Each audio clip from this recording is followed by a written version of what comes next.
What's up, everyone? Welcome to Power Play with CJ. Had a little concept I want to share with you guys, and I want to know your thoughts on this idea, and that's on the thought of having teams play games in multiple arenas or, in one case, multiple cities. And the two teams I have in mind are the New York Islanders and the Phoenix Coyotes. I'll start with the Islanders. Obviously, the Barclays Center opened up last week. Jay-Z had a huge series of concerts. Huge Jay-Z fan, so listening to some of them on YouTube was pretty sick, seeing the videos. But Prokhorov, the owner of the Nets, is a big-time Russian billionaire. They got KHL games scheduled there for January, and then they got there was supposed to be the Islanders and Devils playing their preseason game this week, but obviously with the lockout, that's not happening.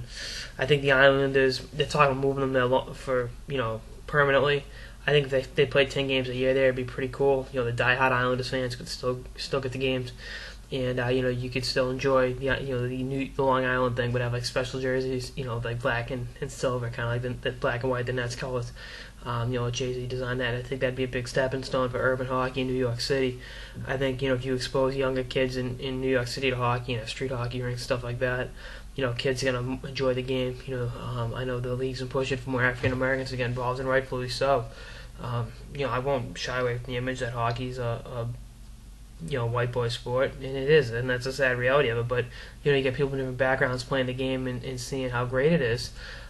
Your numbers in communities that otherwise wouldn't have it will definitely go up, and I think it'd be something that would be great for the NBA, good for the NHL, and Brooklyn on the whole, and good for the Islanders. I think they could make some good money at the Barclays Center, really find a niche in that Brooklyn area, not just in terms of the lower class areas, but you give them back to the lower end, but the high end part in Brooklyn is pretty awesome. Those people would really enjoy going to games, and it's 45-50 minutes from Uniondale. I mean, so in the 10-15 games a year, that would be pretty cool.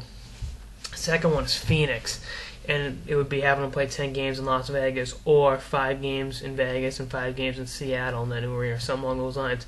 And my thing with the Coyotes would be obviously keeping them in Phoenix helps the infrastructure of that city to a certain degree. And then going a step further, Vegas, when they're in Vegas, keep them off the books. So obviously that's the big thing with sporting events go down in Las Vegas.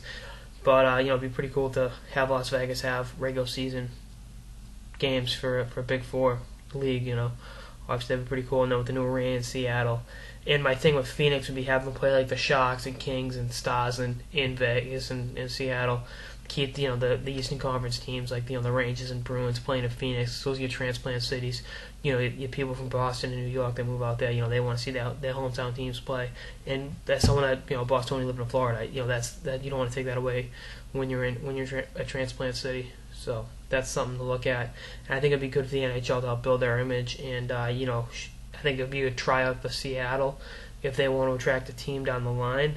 Giving them 5 games a year with the Coyotes would be pretty cool, and it would allow the Coyotes to stay in Phoenix long term, but taking some revenue from other markets and really help stabilize the franchise from the ownership on down, if they can ever find a stable ownership that's not named Gary Bettman. But something to look at, and something to consider for the league. I think hopefully take these into consideration.